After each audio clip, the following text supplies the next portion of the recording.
કોઈની પણ જાતિ આધારિત કોઈ ભેદભાવ છે? બિલકુલ નહીં. આ ભેદભાવ કોણ ઉપસ્થિત કરે છે? એ જ ભૂરિયાઓના કહેવાતા કાળિયા વંશજો, જે આપણા બધામાં ભેદ પાડીને, આપણા કડકા કરીને આપણી લાશો ઉપર પોતાની રોટલીના રોટલા શેકે છે. પણ હવે આપણો પાટીદાર સમાજ એક થશે, વાસ્તવિકતા બતાવશે આ દુનિયાને કે આપણે કોણ છીએ, આપણે કેવી રીતે પાટીદાર થયા. મિત્રો, રામના બે પુત્રો લવ અને કુશ, તેમની રાજધાની લાહોર અને કસૂર પશ્ચિમ પંજાબમાં, પાકિસ્તાનમાં આજે પણ છે. આ બંને રાજાઓ ક્ષત્રિયો પણ જ્યારે રાજ્યમાં દુષ્કાળ પડ્યો, પ્રજા ઉપર આપત્તિ આવી, તો યજ્ઞ કરીને પોતે ખભા ઉપર હળ લીધું અને ધરતી માતાની પૂજા કરવા નીકળી ગયા. માં, તું મારા પુત્રોને, મારી પ્રજાને અન્ન આપ, હું પોતે આજથી ખેડૂત બનું છું. એ દિવસથી આજનો દિવસ આ પાટીદારે દુનિયાના પેટ ભર્યા છે, એ જગતનો તાત બન્યો છે. પોતે ક્ષત્રિયમાંથી નીચ વર્ણમાં આવી ગયો, પણ એ માત્ર કર્મ આધારિત હતો, માત્ર કર્મ આધારિત. વર્ણ વ્યવસ્થા ક્યારેય જાતિ આધારિત નથી. મારી સંસ્કૃતિએ સૌની પૂજા કરી છે. વસુદેવ કુટુંબક એ આપણી માન્યતા છે. સર્વમાં ઈશ્વર પ્રવર્તે છે, સર્વની અંદર હૃદયેશ્વર બિરાજે છે. સર્વને નમસ્કાર કરીએ છીએ. તો પછી શા માટે આ જાતિ આધારિત આપણી માન્યતાઓને હજી સુધી પહોંચવામાં આવી રહી છે? બીજી એક વાત કહું, સરદાર પટેલ પણ એ જ પશ્ચિમ પંજાબથી અહીં ભારતના ગુજરાતમાં આવ્યા હતા. એમને પણ ખેતી માટે જ લાવવામાં આવ્યા હતા. ત્યાર પછી એમના જ વંશજો આપણે સૌ છીએ. યાદ રાખો, આપણે રઘુના વંશજ છીએ. આપણે સામે ચાલીને સ્વીકારેલો આ વ્યવસાય છે, અને છતાંય આપણીથી આ અન્યાય થાય છે કે આપણા હકનો રોટલો બીજાને છીનવીને આપવામાં આવે છે. હજી એક ખોટી માન્યતા આપણા રાષ્ટ્રમાં પ્રવર્તે છે, અને એ છે કે ડોક્ટર ભીમરાવ આંબેડકરે 10 વર્ષ માટે દલિતોને અનામત આપી હતી. બિલકુલ ખોટી વાત મિત્રો. વાસ્તવિકતા ઇતિહાસના પાના ચેક કરીને જોઈ લો. 1928માં જ્યારે સાયમન કમિશન આવ્યું હતું, તેની અંદર આ વાત રજૂ કરવામાં આવી હતી કે દલિતોને પણ વિશેષ અધિકાર આપવામાં આવે. શા માટે? મુસ્લિમ લીગ તરીકે હિન્દુ અને મુસ્લિમના ભાગ તો પાડી જ ચૂક્યા હતા. હવે એમને માત્ર ખાતરી હતી કે હિન્દુ સમાજને જાતિઓ આધારિત છિન્ન ભિન્ન કરી નાખો, પછી આપણી સામે અવાજ ઉઠાવનાર કોઈ નહીં બચે. એ વખતે મહાત્મા ગાંધીએ અમરનાથ ઉપવાસ જાહેર કર્યા હતા. યવરડા જેલની વાત યાદ કરો.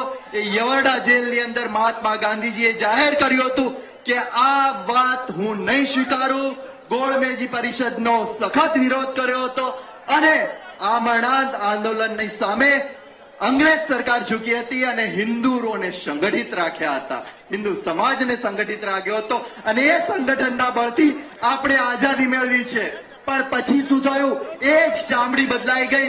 ગોરાઓના જગ્યાએ આપણા જ કાળિયાઓ ગોરા બનીને આપણા પર રાજ કરવા લાગ્યા, અને આપણામાં જ વિભાજનના આ બીજ રોપ્યા છે. આ વિભાજનના બીજ કદાચ માન્ય રાખીએ કે કોઈ વ્યક્તિ પોતાના બહુ જ પછાત, એને અન્યાય થયો હતો, કદાચ આપણા પૂર્વજો દ્વારા થોડો અન્યાય થયો હતો એમને પાણી આપવામાં, એમને પોતાના ન્યાય આપવામાં, પણ મારા બાપ દાદાએ કરેલી ભૂલોની સજા મને એવી તો કોઈ કાનૂનમાં નથી આપવામાં આવતું. એ મારા બાપ દાદાઓની ભૂલ જો મને આપવામાં આવતી હોય તો હું 4 પેઢીઓથી એ ભૂલો સહન કરું છું ઊંધી રીતે. તો હવે શું આ વેરની વસૂલાત વેરથી જ કરવી છે? વેરની વસૂલાત વેરથી થાય મિત્રો?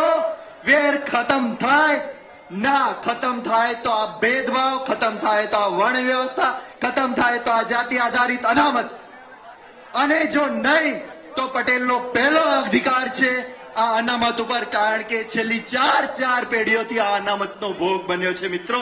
અને માટે જો આ જ રીત હોય તો આપણો પહેલો અધિકાર છે, આપણે અનામત લેવી જ જોઈએ. પણ મારા હૃદયની વાત છે કે ભારતના ભાગલા હવે પડતા અટકાવીશું. શા માટે? ભારતના અંદર કોઈ સારો વ્યક્તિ અહીંયા રહેવા તૈયાર નથી. આખી દુનિયાની સીઈઓ, મોટામાં મોટી ઇન્ફોર્મેશન ટેકનોલોજીની દરેક કંપની જોઈ લો, ત્યાં ભારતીય સીઈઓ છે. અને આજે કેવું પડે છે અમેરિકા અને વિદેશના લોકોને કે બેટા તું સારી રીતે ગણિત ભણ, નહીતર તારો સીઈઓ એ ઇન્ડિયાનો હશે અને તને ભૂખે મારશે.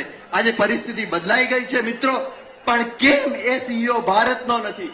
કેમ એ વ્યક્તિઓ ભારતીય કંપનીઓ દુનિયાની ટોપ પર નથી? કેમ કે ભારતના બુદ્ધિધનનો ઘોર અપમાન કર્યું છે આ પ્રથાએ, અને માટે જ ભારતનું બુદ્ધિધન વિદેશમાં જઈને વસે છે.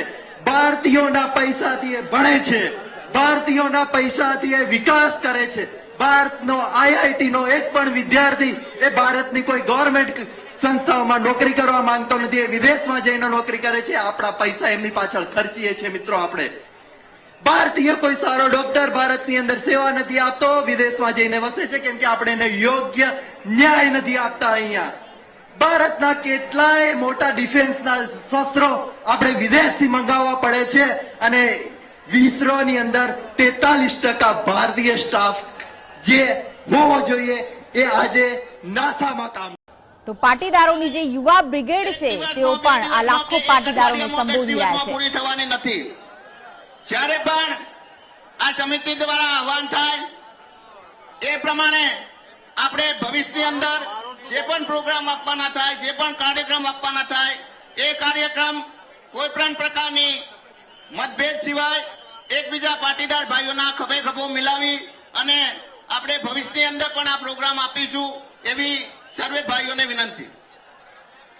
દોસ્તો, થોડા સમય પહેલા મેં ટીવી ઉપર સાંભળ્યું હતું, કોઈએ કહ્યું કે ગુજરાતની અંદર મોટા મોટા ઉદ્યોગપતિઓ પાટીદારો છે, ગુજરાતની અંદર મોટા વેપારીઓ પાટીદારો છે, ગુજરાતની અંદર મોટા ભાગના ડોક્ટરો પાટીદારો છે.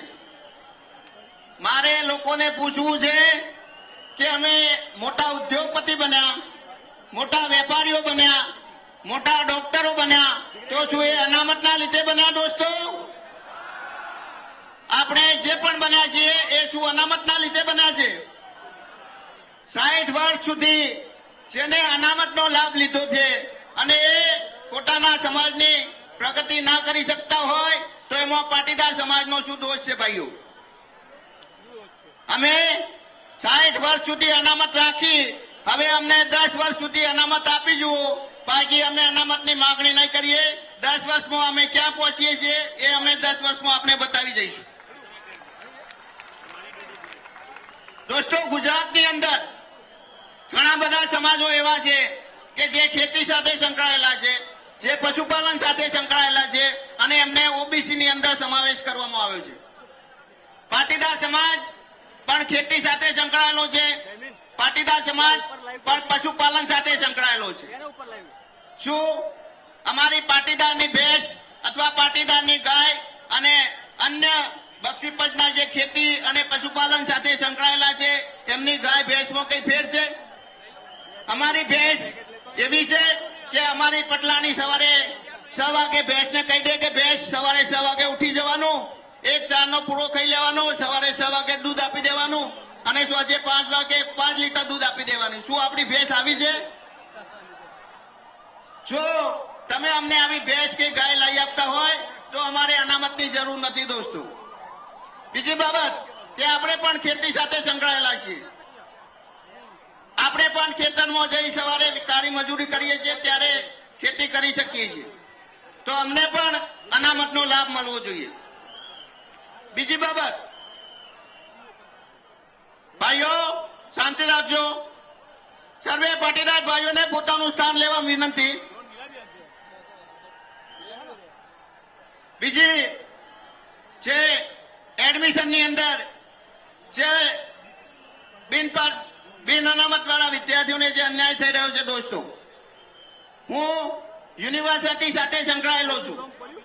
છેલ્લા 15 વર્ષથી ઉત્તર ગુજરાત યુનિવર્સિટીમાં સેનેટ સભ્ય સિન્ડિકેટ મેમ્બર છું.